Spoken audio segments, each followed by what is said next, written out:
அப்பா இங்க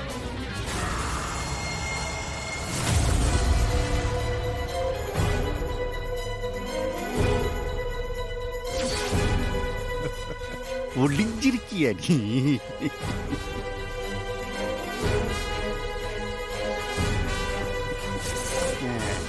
என்னப்பா இது? நீங்க இப்ப போக போறீங்களா இல்லையா? இல்ல இங்க இருந்து உங்களை கழுத்து பிடிச்சு வெளியே தள்ளினதான் போவீங்களா? ஏம்ல பெத்த அப்பன்ட்ட பேசுற மாதிரியா நீ பேசுதே? நீங்க என்ன பெத்த அப்பா மாதிரி நடந்துக்கிட்டீங்க? எங்களுக்கு உங்களை பிடிக்கல. இந்த வீட்டுக்குள்ள நீங்க வர்றத நாங்க விரும்பல. தயவு செஞ்சு வெளியே போங்க. சரிலா, நான் வெளியில போகணும் அப்படித்தானே? சரி, நான் போறேன்.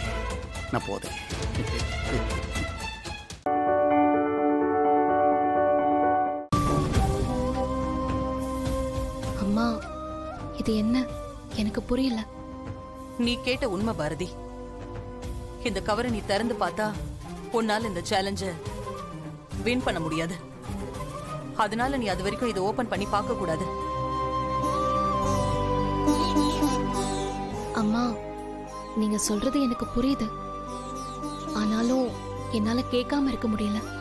ஒருவேளை நான் இன்னைக்கே இந்த கவரை ஓபன் பண்ணிட்டா என்ன நடக்கும்? பாரதி, நீ அதை பத்தி எல்லாம் யோசிக்க வேண்டாம். கண்டிப்பா நீ நான் சொன்ன வார்த்தையை மீற மாட்டேன்னு நான் நம்புறேன். இது எல்லாத்தையும் நீ ஜெயிச்சுட்டு வர வரைக்கும் இது இப்படியே தான் இருக்கணும். சத்தியம் பாரதி.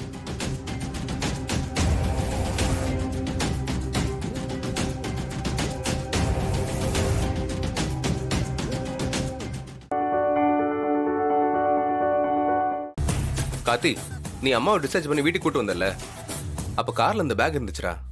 வாட்ச்மேன் தான் வீட்டுல கொண்டு வந்து வச்சாரு.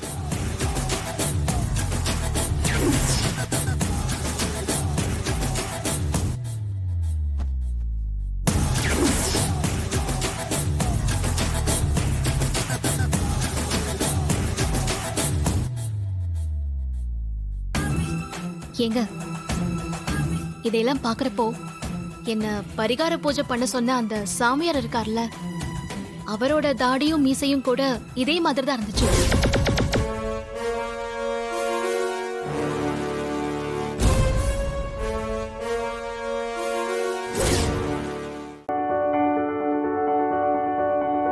குருஜி, அந்த தீய சக்தி எங்க இருந்து வந்துச்சு?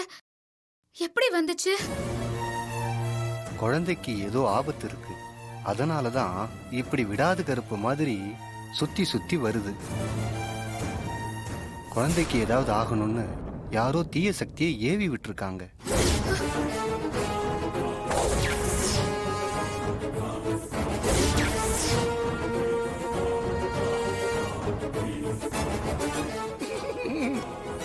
ஐயா, அந்த தீய சக்தியால இனிமே எங்க குழந்தைக்கு எந்த ஆபத்தும் வராதுல்ல?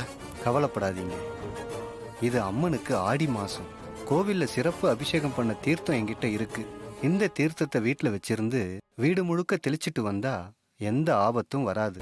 குருஜி, நீங்களே தீர்த்தத்தை வீடு முழுக்க தெளிச்சு விட்டுருங்களே. சரிம்மா, அப்படியே பண்றேன்.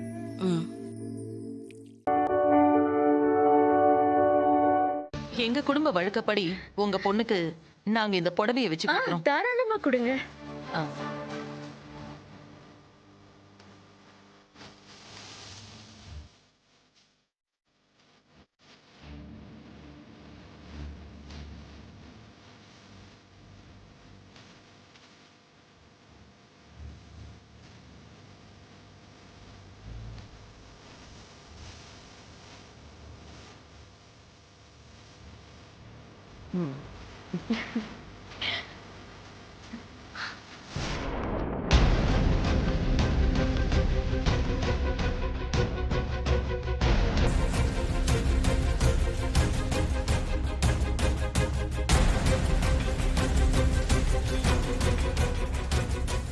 எழுந்துருமா.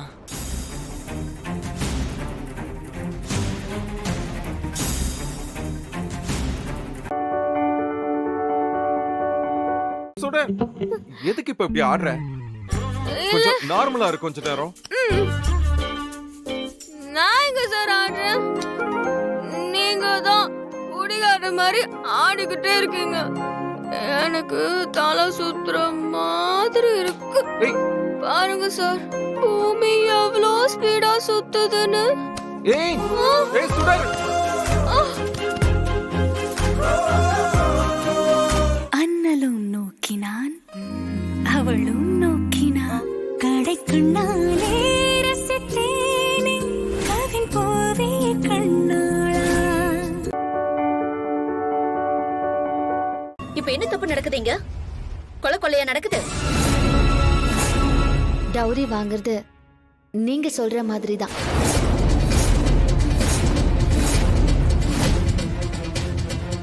மாயா, ஏன் இப்படி எல்லாம் பேசுற? நம்ம வீட்டு பொண்ணு புகுந்த வீட்டுக்கு போகும்போது இதெல்லாம் செய்ய வேண்டியது நம்ம கடமை. அது எப்படி பெரியம்மா கடமையாகும்?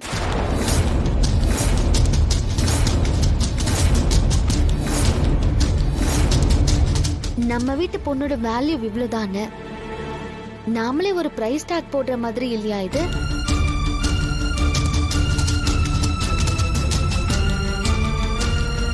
நாம எதுவும் கொடுக்கவும் கூடாது, வாங்கவும் கூடாது பெரியம்மா.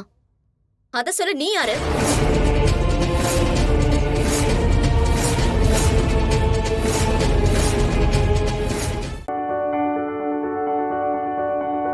உனக்கு அப்படி நாங்க பேசுனது கியூரியாசிட்டியா இருந்தா நீ என்கிட்டே கேட்கலாம்ல. நீங்க என்னமோ பேசிட்டு போங்க, அது தெரிஞ்சு நான் என்ன பண்ண போறேன்? சும்மா ஏதாவது சொல்லிக்கிட்டுப்பா. அவர் என்ன பாக்குறதுக்காக தான் லீவ் போட்டு வந்திருக்காரு. அடுத்த தடவை வரும்போது வேலையை ரிசைன் பண்ணிட சொல்லு. அக்கா, நீங்க ரொம்ப கொடுத்து வச்சவங்க. ஏன்? எங்க வீட்டுக்காரர்கிட்ட ஒரு மாசமா சொல்றேன் கோவிலுக்கு கூட்டிட்டு போங்கன்னு, லீவே போட மாட்டேங்கிறாரு. இவரு உங்களை 10 நிமிஷம் பாக்குறதுக்கு ஒரு நாள் லீவ் போட்டு வந்திருக்காருல்ல.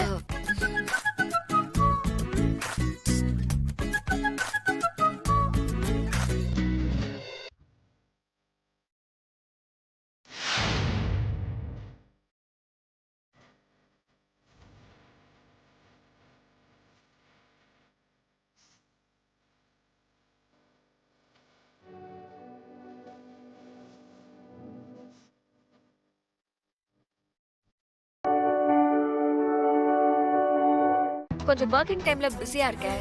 அதெல்லாம் ஒன்றும் பிரச்சனை இல்லைங்க, இப்பதான் ஆடிட்டிங் முடிஞ்சது, வேலை எல்லாம் பெருசா இல்ல. நீங்க பேசுங்க. இப்பதான் முடிச்சேன். அப்போ நான் கஸ்டமர் மாதிரி ஏதாவது வாங்கிட்டே பேசுறேன்.